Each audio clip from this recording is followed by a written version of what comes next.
पूरी दुनिया में मशहूर, भारत की सबसे बड़ी और पुरानी, राष्ट्रीय और अंतर्राष्ट्रीय पुरस्कारों से सम्मानित नौटंकी लोक संगीत की पहचान गंगा प्रस्तुत करते हैं अपनी नई नौटंकी।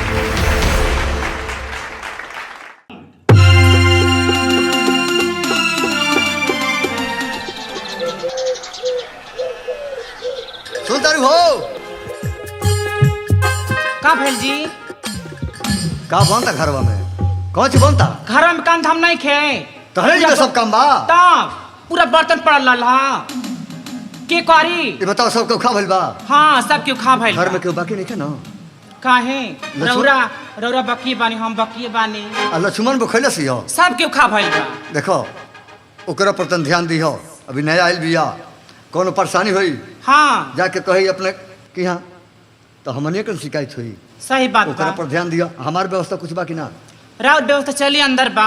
हाँ तो चल खा के मर जाए के बाद खेत में जाए।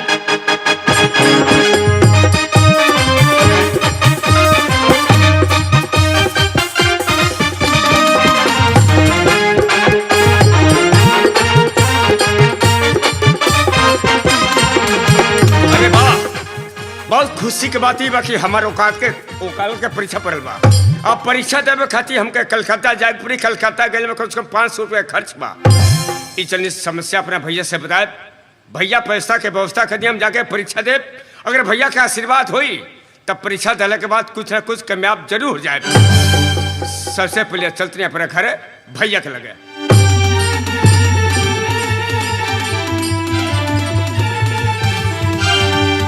का बात है आप सबसे? जब दोनों भाई खाना खोल तो हम कहीं बुझला कि हम भर पेट भोजन के लिए बनी। बाकी घर में कोपिला बा 24 घंटा लड़ाइले रहता और परिवार पर ध्यान नहीं खे। जितना होगा भौजी लियो हम ही लाद ली। ठीक बा?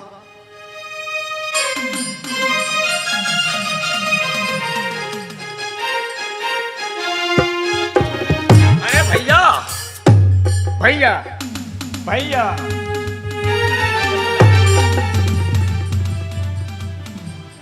लक्ष्मण हाँ भैया। बड़ा जल्दी आ गए बाबू। हाँ भैया, ऐसा कोई जरूरी बात रखी बहुत जल्दी आपके पर बंद कर जरूरी बात। हम तय के से परेशान बनी।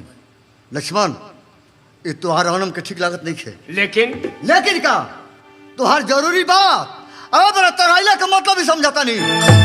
जरूर कौन लेकिन झगड़ा करके आइल बा। अरे ना ना भैया, ये कैसे हो सकेला? तुहार लक्ष्मण वो क्यों से झगड़ा? तो का यही बेरा छुट्टी गल हमरा के समझाओ तारो। बिल्कुल ना भैया। भैया हमारे वकालत का परीक्षा पर भैया। लक्ष्मण हाँ भैया।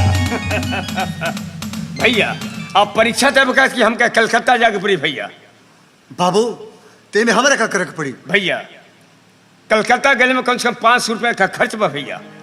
अगर पैसा के व्यवस्था कर देता तो हम जाके परीक्षा दे भैया। अगर तुम्हारा आशीर्वाद हो जाई तब परीक्षा देने के बाद कुछ न कुछ कामयाब जरूर हो जाए भैया।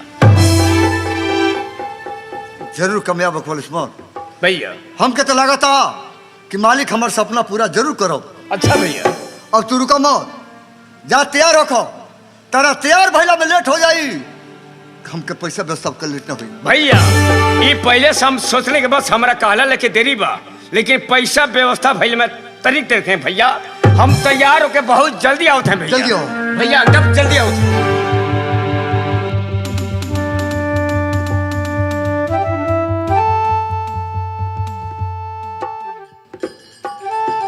हे भगवान, आज जिंदगी में पहला बार हो कि आज अपना घर में एगो भाई के सामने हमके झूठ बोले के पड़ गई। लक्ष्मण से कहनी कि तैयार हो, हम पैसा की व्यवस्था करता नहीं। अब मेरा बिल्कुल हाथ खाली बा। अगर लक्ष्मण के पैसा नहीं दिया तो क्या कही? यह ना कही कि भैया हमारा जिंदगी से मजाक कर डालो। लक्ष्मण तोरा तैयार करके पहले हम पैसा की व्यवस्था करो।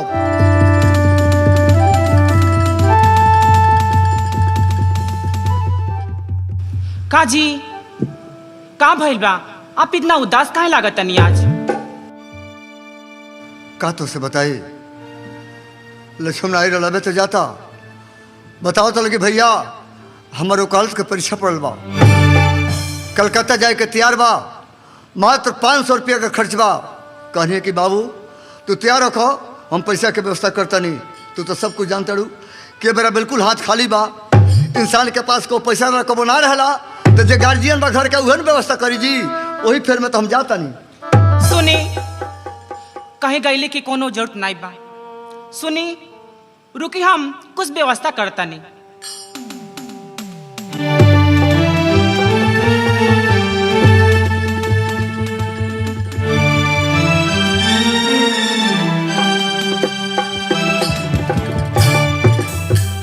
सुनी, हाईली एकरा के बेच के हमरे बाबू के पैसे लाके दे दी रौरा।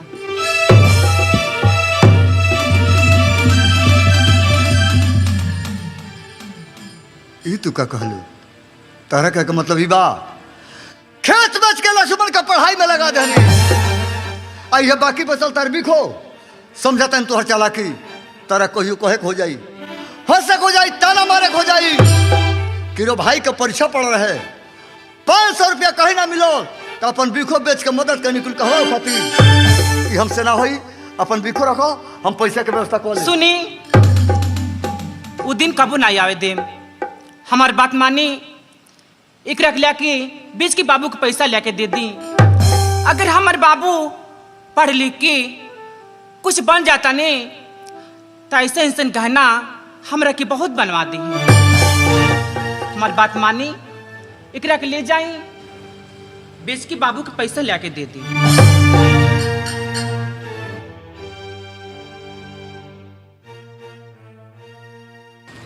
कहीं तार बिखो बेच के हम लक्ष्मण के पैसे देती। हाँ,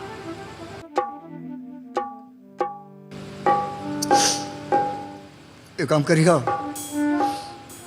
कह दियो कुपला के घूमे मन जाई और लक्ष्मण के रास्ता में खाए खातिर तोर ठेकुआ बना दो और तोर सब्जी बना दो। हम अब पत्थरदमा से आवते बानी। ठीक, बचाई, जल्दी आए। सब व्यवस्था एकदम रखियो, ठीक है ना?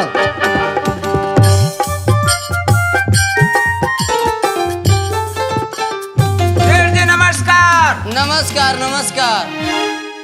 हाँ मुनीब, हाँ, 4 दिन में कितना हिसाब आयल बता के? अब 4 दिन में 20,000 रुपया का वसूली कैले बानी। बस 20,000 रुपया मिलल बा। हाँ ये बतावा महेंद्र के जौन दिया रहे उनके लिए एक सदिया में 20,000 रुपया बा। हाँ, उ कहिया ले पैसा दी हन? आज गई रहनी है उनके घरे। अच्छा तू घरे ना रहला हन, उनका मलकाइन भेटैली है। अच्छा। कहनी कहो सूदी पे पैसा आयल बा, काहे न को भेजवा दे। हाँ। तू कह ताड़ी कि जल्दी हमारे द्वार पर से भाग जा। अच्छा। हम कहनी काहे? आप अपना सेठ जी से जाके कह दी हो कि उनका रहे तो दिहले, हमारा होई तो दे। तो चलिए नहीं। ठीक बा। अरे न देश सूद तो हमार बढ़त बा न। हाँ हाँ हाँ। आए बढ़े द सूद का करे के बा। हमरो नाम धनी राम सेठ है। हाँ हाँ हाँ। गणेश जी नमस्कार। नमस्कार। नमस्कार। सेठ जी रही का? अरे सेठ जी बानी। तेन वहाँ से भेंट करे के कहाँ बानी? गदी पर? हाँ, गति पर बानी। अरे सेठ जी नमस्कार। नमस्कार नमस्कार। बात ऐसा बा, है थोड़े बिखो बा, एकरा के बेचे के नहीं खे, बांधे रखे के बा। हमके देखी 500 रुपया के जरूरत बा। बस 500 रुपया चाहिए? हाँ। कहिया ले छोड़ा ले जाए? अरे एक चिंता रुआ कहे करता नहीं। ठीक बा, जानता नहीं हमार ब्याज तन टाइट हो। एगो काम करब तन जल्दी छोड़ा के लेके चल जाए। अली 500 रुपया बिखो दिए ने। राउर नाम लिख के डिब्बा में पैक करके धरा दे। ठीक बा, तुम चली ना? हाँ चली। अच्छा, नमस्कार। लेकिन समय से छोड़ा ले जाए। बस चिंता मत करिए। हाँ मुनीब, एगो काम करो। हाँ आई बिखो लो। हाँ आये तुम धो दियो। हाँ हाँ, एक अस्थिर हम धो देबो। अस्थिर, हाँ, जब चलो। एगो मांगे तबे देब हम। ठीक बा, दुकान उकान देखत रहियो तनी हम जात तनी असूली में। ठीक बा। हाँ। जाई। सबे के गइल बानी, पता नहीं पैसा मिलल कि ना मिलल। ठीक बा, हम इंतजार करते हैं।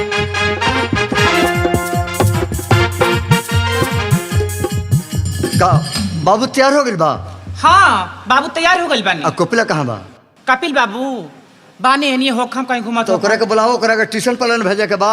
बाबू अब की- बाबू के सब सामान रख दल बड़ी कुल खाना पीना हाँ, वाला। सब सामान बैग में रख देले तो बानी। सबसे पहले कोपिला के बुलाओ। ए कपिल बाबू, कपिल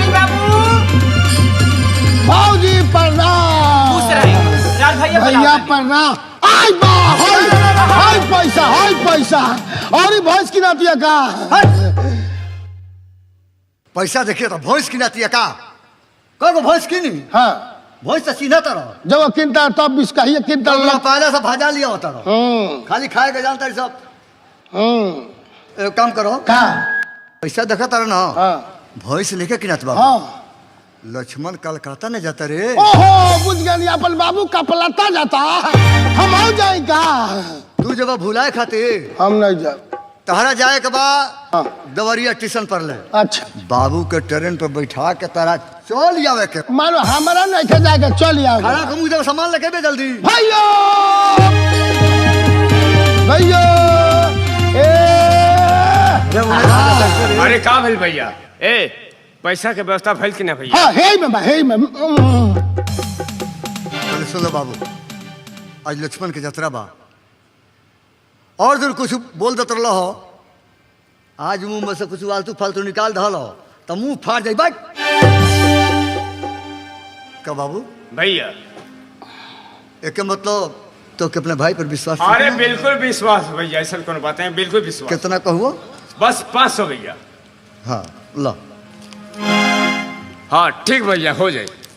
पैसा रख लो और पैसा चाहिए ना भैया बस हो जाए। अरे पैसा कहीं खो जाए के बाद बोलो अरे बस भैया हो जाए रहता बस इतना में काम चल जाए। नहीं तो ढंग से धो लिया जा मैरवा सिवान के बीच में गई लगी चाय ले हला सो का जी सब बोतला से है का रे कितना बेर कहले बानी अगर केहू बाहर भीतर जा तो बीच में टोकन नहीं जाला केकरा के समझाओ तरू अपने बाबू के बाबू को तो बिगाड़ दे हट जाता समझा दे सब जना कह दे तो उनका के चल जाए तो ओकरा काला के कुछ नहीं भैया हम पैसा ठीक से रख ले बनी ओकरा काला से कुछ नहीं भैया। हाय बाबू 10 रुपया अलग हाँ? हाथ मार दिले बा जहिया दे दो बलस रे बाबू रे तो की ना हो जी इशारा समझते हैं लोग कहता कि बोले ना भाई के यात्रा बा अब बोल के ना बोल के क्या करबे पैसा निकल ले बड़े हाँ अब निकल जाए दाना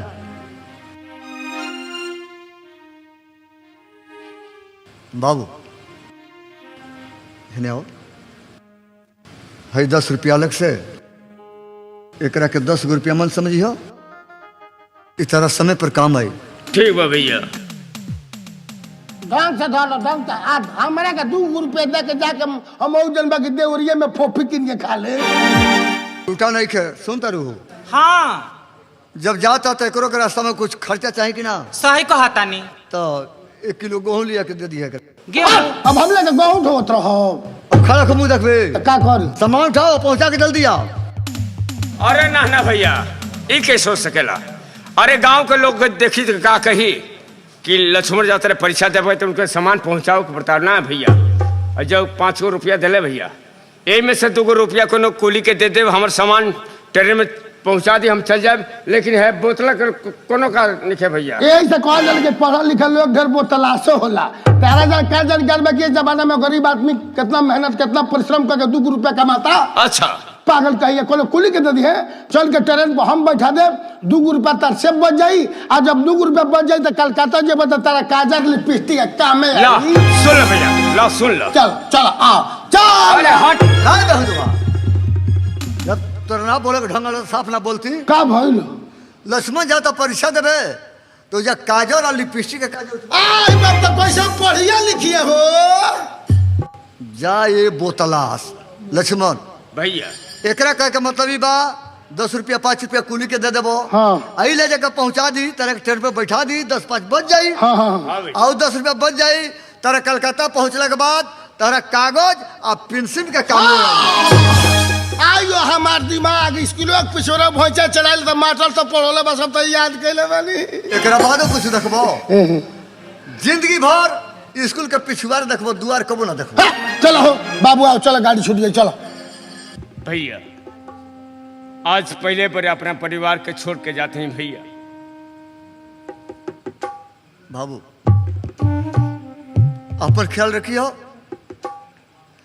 अब पहुंचने के बाद तुरंत हमारे पास चिट्ठी भेजियो। ठीक बा भैया, पहुँचते हम चिट्ठी भेजब। कपिल, हाँ एकरा मतलब तू स्टेशन। एगो बात कही भैया। कौन बात? मान लो जब माई बाप नहीं कहते भाई भौजाई माई बाप के बराबर बा।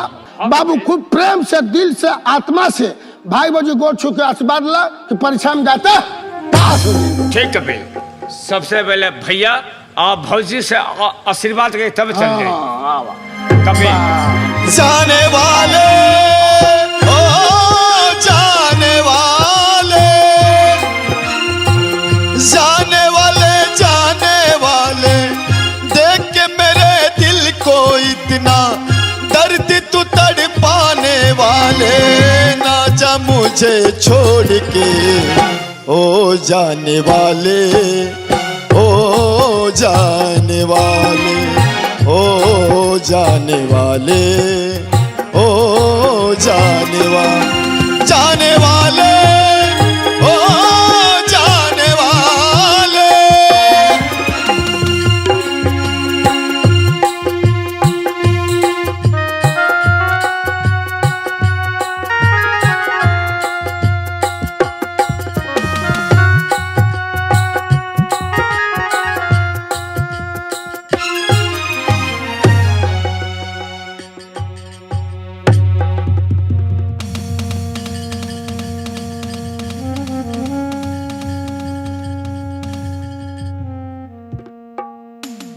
आज लक्ष्मण घर छोड़ दलस ना, तनिको ठीक नहीं खेला बुझाता रखे कि अपना घर में क्यों लोग बा केनो सही। तो भैया है बात, दोनों भाई रोज आपस में झगड़ा करे से लड़ाई करी से कितना ठीक लगी। तनिको ठीक नहीं खेला ए जी सुनी, रोरा चुप हो जाए, ऐसे हमने की रोवल जाए, ऐसी दुखी रहल जाई तो बाबू के बहरा मन ना लागी। देखी हमने के खुशहाल रहल जा, बाबू कहीं रहा खुशहाल रहा, चुप हो जाए। ठीक बा चला।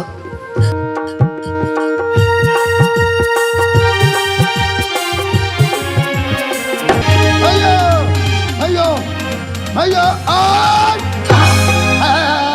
दुआरी पर अबदान में हो तड़ाबन तो हमारे गोड़ा टूट गए था, बच गए एक्सीडेंट बायमान कहीं का। अरे क्या बताएं कपिल, तू इतना तेज चल तारा पीछे खुद हम परेशान होता ओ तई को नहीं स्टूडेंट एक्सीडेंट आई, भाई सवारी भाई एक्सीडेंट 1 घंटे में 6 को। सुन ला, हे भगवान। भैया को बात कही। कौन बात? मान ला जाता कपल आता तो कल जना कहिए बा कहिए नहीं। अच्छा, अल्लाह के दवानवा में भल तार गांव ना लो तो पूरा गांव के लोग जाते हमारे गांव ना भली से क्या करे के बाद? 1 लोटा पानी 4 को चाव दूध भी आन देता नहीं। क्या हुई? अब भौजी गोला पर गिरा के गोला के यात्रा बना लो। चुप तो चुप। लेकिन कपिल, हाँ इधर मुला मतलब कोनो पत्नी के पति अगर बाहर जाले तो अपना पत्नी से मिल के जाना, कुछ ना कुछ समझा बुझा के जरूर। बाबू इतना बात और समझा दिया, कोई घर में राम जैसे भाई सीता जैसे भौजाई बड़ी, भाई भौजी दांत पर दांत मत करी, समय से खाना समय से चाहना था दी। बिल्कुल काम धंधा का समय अगल बार देखता पंप से कितना चलता है। भिनसारा जाके नाश्ता पानी बना के फिट कर दी, सुबह सूट उठ के 2 किलो दूध हमके पियाई। अच्छा तो अपन व्यवस्था पहले कराओ कपिल। हाँ। जब ऐसा बात बा तो जा अपना भौजी के बुला के ले आओ। ठीक, जा जल्दी ले आओ। ए लक्ष्मण भाई बो, लक्ष्मण भाई बो, ए लक्ष्मण भाई बो, ए मछली भौजे काहे बाबू? प्रणाम। हटिंग रवा के कुछ बुझाला नहीं का? हटिंग नहीं सटिंग। दूसरा सामान में हाथ लगा दे तनी हमार है। आई बा हम कोई जहाँ मार हो। भौजी एक बात कही, अब तो काम भैया के कलकला तो हटिंग रवा बोले के ढंग कहियो ना आई। कलकत्ता नु। हाँ कलकत्ता। सिने कहाँ बानी तनी बुला के ले आई ता? जाता तो जाए दो, हम बानी हूँ। अब देखता बालू के पटौनी चपला बा, भगवान ऊपर कृपा कर ले, सारा धान उठाता चल जाए बिन सारा पटवल जाए तो पटवल जाए ना तो वही में धान में खूब खान जाए। सुनी ना जाए ना तनी बुला के ले आई ना। बोला के लिए हाँ जाए। जाता तो जाए दो ना, जाता जाता हम बोली ना कब जाता जाता तो जाए दो। जल्दी तुम्हारे भौजी कहली कि अरे नहीं? आई बड़ी जल्दी जल्दी ए का भाई ये घरवा में अरे कपिल हाँ बुला ले लो। हाँ लोग तो क्या कुछ कहे लेकिन हमारा ऊपर बहुत ज्यादा ध्यान रहा तो तारा पैसे ध्यान रहा कि छोटकन कहा कि मझिलने में बनेला। कपिल देखा तो बुला के ले तरफ और हम खुश बनी। हाँ। लेकिन कपिल हाँ। ऐसा बा हाँ। कि तू तनी 5 मिनट के घर में से बाहर निकलो। ऐसा कोनो बात बा जब तेरा भौजी से बतिया के हम घर में से निकल तनी तब हम के चल जाई। ना ई नहीं जाई है अरे ई नहीं 5 जाई मिनट है, 5 ई मिनट नहीं जाई है, 5 मिनट ई नहीं जाई है।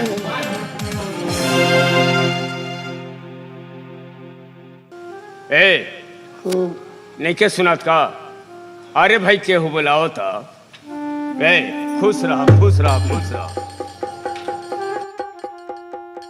काजी पढ़ के लेते घोटे पर चले घर आवे के मन नहीं करेला।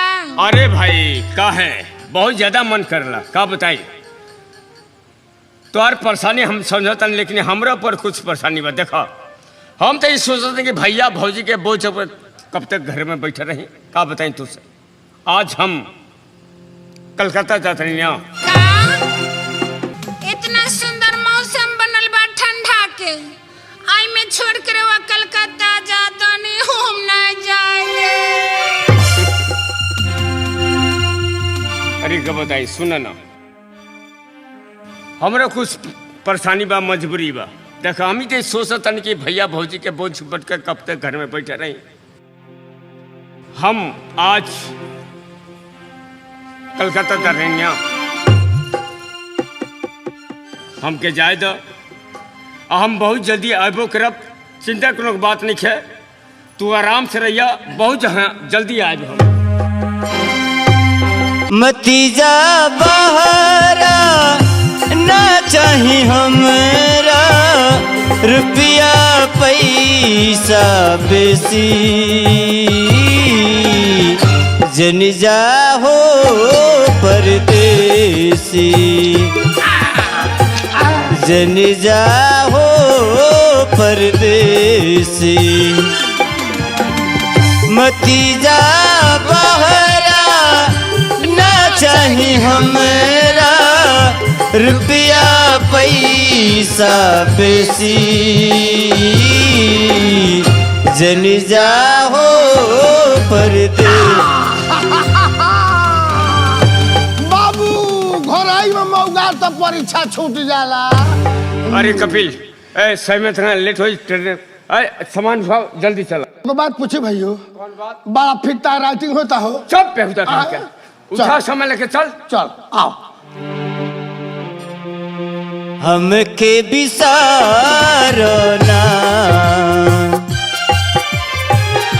जीते मारो ना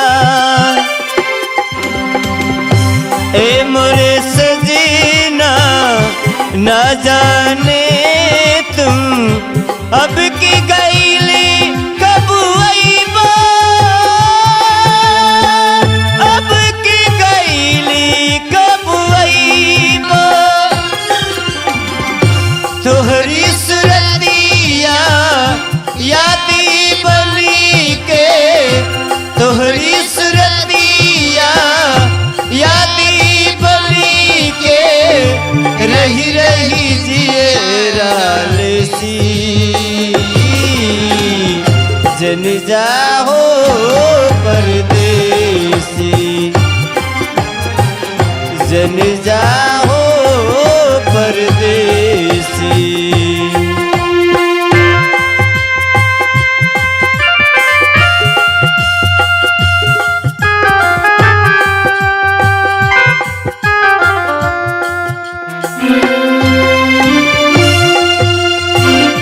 मतीजा बहरा ना चाही हमरा रुपया पैसा बेसी जन जाहो परदेसी जन जाहो परदेसी। मती जा बहारा ना चाहिए हमेरा मत जा बहेरा ना चाहिए हमारा रुपया पैसा बेसी जनी जाओ परदेसी जनी जाओ परदेसी का बताई हमसे कहता कि लेट हो जाए देख ले काम जनी जाओ परदेसी भौजी बोलौनी भौजी कहते बाबू आज 5 रुपया लो आ देवरिया में फोफी दिन के खा ले यार सब तोर होशियार हम समझता नहीं वो तो गल अब आज की बात से गलती नहीं है गलती ना हुई ना नहीं भाई जल्दी सामान उठाओ हमरा ट्रेन पर लेट हो जाए चलो